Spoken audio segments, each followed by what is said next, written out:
श्री सद्गुरु महाराज की जय। प्रातः स्मरणीय अनंत श्री विभूषित परमाराध्य संत सद्गुरु महर्षि मिहि परमहंस जी महाराज का प्रवचन मोटा और महीन ध्यान। इस प्रवचन का दूसरा अंतिम भाग। जो को रूह आपने देखा सो साहब को पेखा, कहे कबीर स्वरूप हमारा साहब को दिल देखा। जो कोई ईश्वर का दर्शन पावेगा उसी का उद्धार होगा। ईश्वर कुछ लेता देता है नहीं, सिर्फ उनका दर्शन करो। दर्शन करने पर कुछ ज़रूरत ही नहीं पड़ेगी कि रुपया मिले पैसा मिले, और तब कोई दुख नहीं होगा।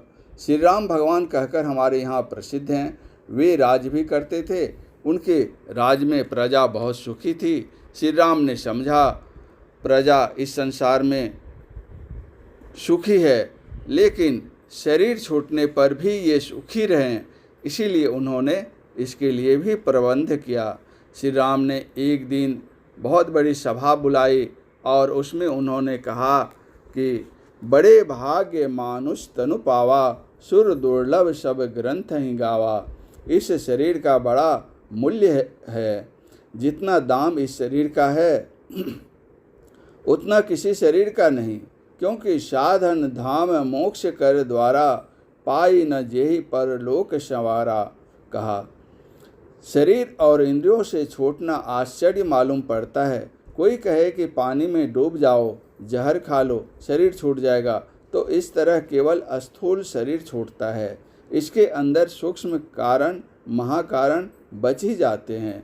साधारण मृत्यु में केवल स्थूल शरीर छूटता है। इस तरह शरीरों से छुट्टी नहीं मिलती। छुट्टी तब मिलती है जबकि जड़ के चारों शरीर छूट जाएं। इसके लिए एक ही उपाय है, ईश्वर भजन।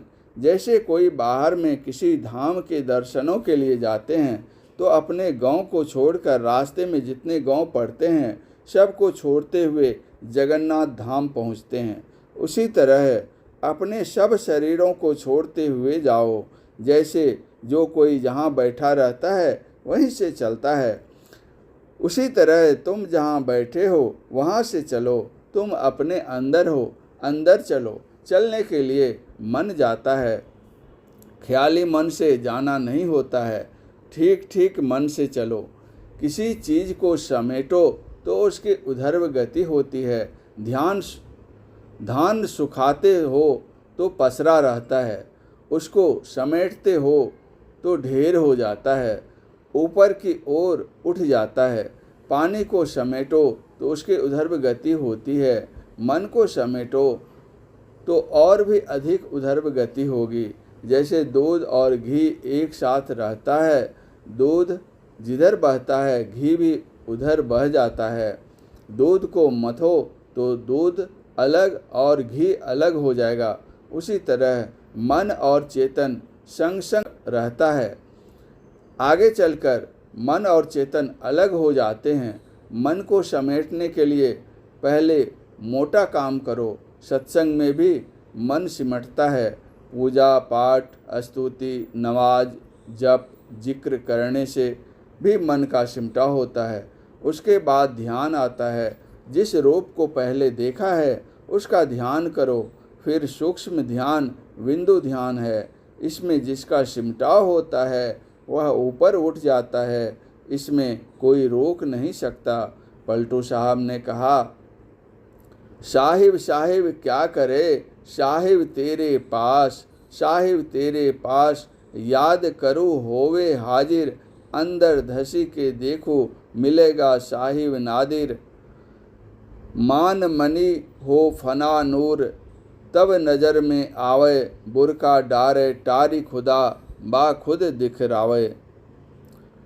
इसी बुरका को कबीर साहब ने कहा है, घूंघट का पट खोल रे तो को पीवे मिलेंगे। मन के सिमटाव के लिए सत्संग करो, जप करो, मोटा ध्यान करो, दृष्टि योग करो, नादानुसंधान करो।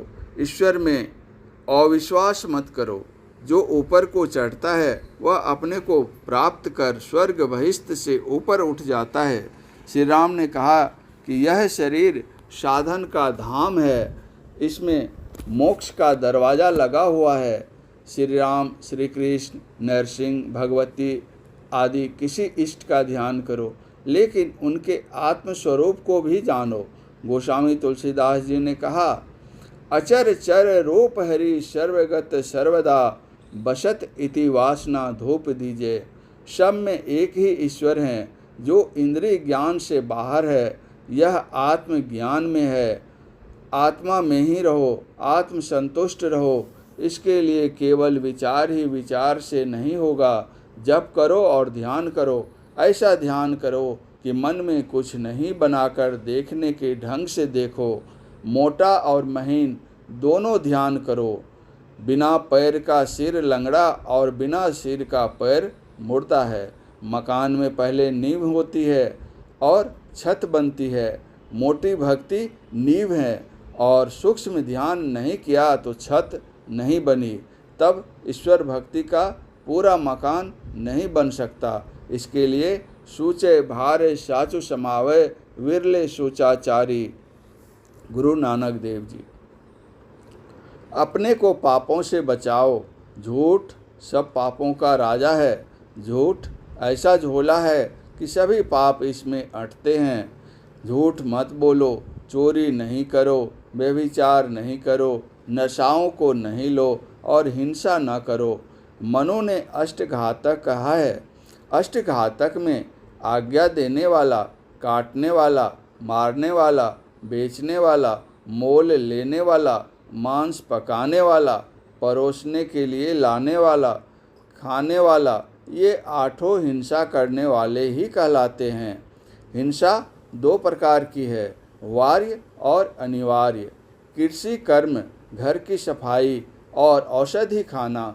दूसरे देश के लोग चढ़ाई करे तो उसको रोकने में, चोर डकैत को भगाने में हिंसा होती है, यह अनिवार्य हिंसा है। जिब्या लालच में, मजबूत होने के ख्याल में जो हिंसा करते हो वह वार्य हिंसा है। इसलिए मांस, मछली, अंडा नहीं खाओ। अंग्रेज और महात्मा गांधी जी की उपमा से ज्ञात होता है कि गांधी जी शाकाहारी थे। अंग्रेज का मांस, अंडा, गोश्त खाने वाला दिमाग था। गांधी जी की जीत हुई और अंग्रेज हार गया। राम और रावण की कथा प्रसिद्ध है। राम के दल में सभी शाकाहारी फलाहारी थे। रावण के लिए है कि मांस खाए और मदिरा पाना। अंत में जीत हुई राम की, रावण की नहीं। इसलिए संतों ने कहा कि इन पंच पापों से बचो और ईश्वर की भक्ति करो तो परमार्थ बनता चला जाएगा। पापों से जो अपने को बचाता है वह ईश्वर की ओर जाता है। जो पापों में गड़ा है वह ईश्वर की ओर नहीं चल सकता। जो पंच पापों से बचेंगे तो संसार में भी उसकी प्रतिष्ठा होगी, संसार में कुशल से रहेंगे। यदि ऐसा समाज बन जाए तो देश में शांति आ जाएगी, दुनिया में भी फायदा हो जाएगा, राजनीति को भी फायदा हो जाएगा।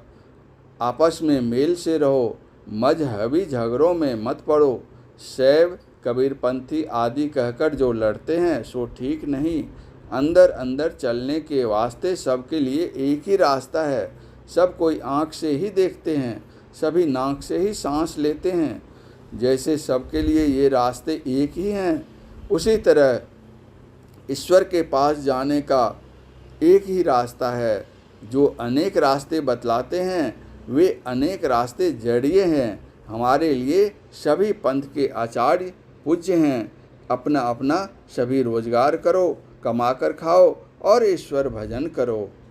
परम पूज्य गुरुदेव का यह प्रवचन संथाल परगना जिला अंतर्गत ग्राम महेश लिट्टी में दिनांक 14/5/1959 ईस्वी को अपराह्न कालीन सत्संग में हुआ था। श्री सद्गुरु महाराज की जय।